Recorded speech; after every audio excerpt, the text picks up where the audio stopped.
ഉമറിൻ്റെ പുത്രി ഹഫ്സ ബീവിയുമായാണ് ആയിഷയ്ക്ക് കൂട്ട്.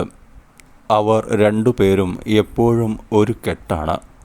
ഖുനൈസ് ബിനു ഹുദാഫ ബദറിലേറ്റ മുറിവിനാൽ മരണപ്പെട്ടപ്പോൾ നബി കെട്ടിയതാണ് ഹഫ്സയെ. ഹിജ്റയുടെ 2.5 കൊല്ലം കഴിഞ്ഞ ഷഅബാനിലാണ് ഈ കല്യാണം. ഹഫ്സ വന്നതോടെ ആയിഷയ്ക്ക് സന്തോഷമായി. കളിതമാശകൾ പറയാനും കൂട്ടുകൂടാനും പറ്റിയ ചെറുപ്പക്കാരി. എല്ലാത്തിനും പറ്റുന്ന ആളാണവർ. കുസൃതികളിലൊക്കെ പങ്കുചേരുകയും ചെയ്യും. ബാപ്പ ഉമറിനെ പോലെ ഗൗരവക്കാരിയല്ല. ഒരിക്കൽ അവർ രണ്ടുപേരും ഒരു തമാശയൊപ്പിച്ചു. അത് വലിയ പൊല്ലാപ്പാകുകയും ചെയ്തു. സംഭവം ഇങ്ങനെ: നബിക്ക് മധുരം വലിയ ഇഷ്ടമായിരുന്നുവല്ലോ. ഹൽവായും തേനുമെല്ലാം അവിടുന്ന് ആസ്വദിച്ച് കഴിക്കും. നബിയുടെ മണവാട്ടിമാർ അവർക്ക് കിട്ടുന്ന നല്ലതെല്ലാം തിരുമേനിക്ക് നൽകാൻ പാത്തുവയ്ക്കാറുണ്ട്. നല്ല ഭക്ഷണമുണ്ടാക്കി അവിടുത്തെ ഇഷ്ടം നേടാൻ അവർ മത്സരിക്കും. മാരൻ്റെ മനസ്സ് കവരാനുള്ള ഒരു വഴി രുചിയുള്ള ആഹാരമാണല്ലോ. ജഹ്ഷിൻ്റെ മോൾ സൈനബ് നബി വീട്ടിൽ വരുമ്പോഴേക്ക് വല്ലാത്ത ശുഷ്കാന്തി കാണിക്കും. തിന്നാനും കുടിക്കാനുമുള്ളതൊരുക്കി വെക്കും.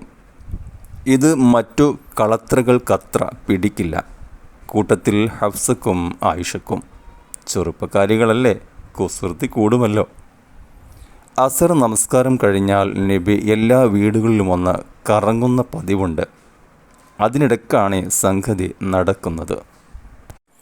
സാധാരണ എല്ലാ വീട്ടിലും തങ്ങുന്നത്ര നേരമല്ല, അതിലേറെ സമയം നബി സൈനബിൻ്റെ വീട്ടിൽ നിൽക്കുന്നു. അവരങ്ങനെയാണ് കണ്ടുപിടിച്ചത്. ഇത് സഹിക്കാൻ പറ്റില്ല, അവസാനിപ്പിക്കണം. എനിക്കെൻ്റെ കുടുംബത്തിൽപ്പെട്ട ഒരുത്തി കൊണ്ടുവന്നതാണ് തേൻ, അങ്ങ് അല്പം കഴിച്ചോളൂ. നബിക്ക് മുമ്പിൽ തേൻ വെച്ച് സൈനബ് പറഞ്ഞു. അത് നന്നായി എന്ന് പറഞ്ഞ് അവിടുന്ന് അത് കഴിച്ചു. കുറേ നേരം വർത്തമാനം പറഞ്ഞിരിക്കുകയും ചെയ്തു. ഇനി നബി നമ്മുടെ അടുത്തേക്ക് കയറി വരുമ്പോൾ എന്താണ് ഈ ദുർഗന്ധം? അവിടുന്ന് എന്താണ് കഴിച്ചത്? മഞ്ഞക്കറയുടെ മണമുണ്ടല്ലോ, അയ്യേ വൃത്തികെട്ട മണം എന്ന് പറയാം. അവിടുത്തേക്ക് ദുർഗന്ധമുള്ളതൊന്നും ഇഷ്ടമല്ലല്ലോ, അവർ പറഞ്ഞൊത്തു. തിരുനബി 2 വീട്ടിലും കയറി. രണ്ടിടത്തു നിന്നും നബിയെ നാറുന്നു എന്ന ഒരേ പ്രതികരണം അവിടുത്തേക്ക് വലിയ വിഷമമായി. മോശമായ മണമൊന്നും തനിക്കിഷ്ടപ്പെടുന്നതല്ലല്ലോ, സുഗന്ധമുള്ളതേ അവിടുന്ന് തിരഞ്ഞെടുക്കൂ.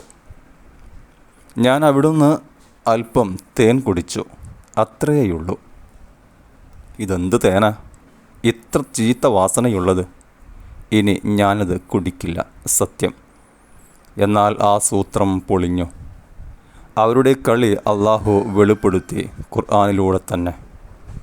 തിരുനബി, അങ്ങെന്തിനാണ് ഭാര്യമാരുടെ ഇഷ്ടം കാക്കാൻ അള്ളാഹു അനുവദനീയമാക്കിയത് നിഷിദ്ധമെന്ന് വിചാരിക്കുന്നത്? അത് വേണ്ട. പലപ്പോഴും അവർ രണ്ടുപേരും സ്ത്രീ സഹജമായ സൂത്രങ്ങളാൽ നബിയെ ഇങ്ങനെ പറ്റിക്കാൻ ശ്രമിച്ചെങ്കിലും അവിടുന്ന് ആ കെണികളെയെല്ലാം അതിജയിച്ചു. എന്നാൽ ഭാര്യമാരുടെ നിഷ്കളങ്കതയിൽ അവിടുന്ന് സംശയിച്ചതേയില്ല. അത്തരം സംഭവങ്ങളിലൊക്കെ അവിടുന്ന് അവർക്ക് പൊരുത്തപ്പെടുകയും ചെയ്തു.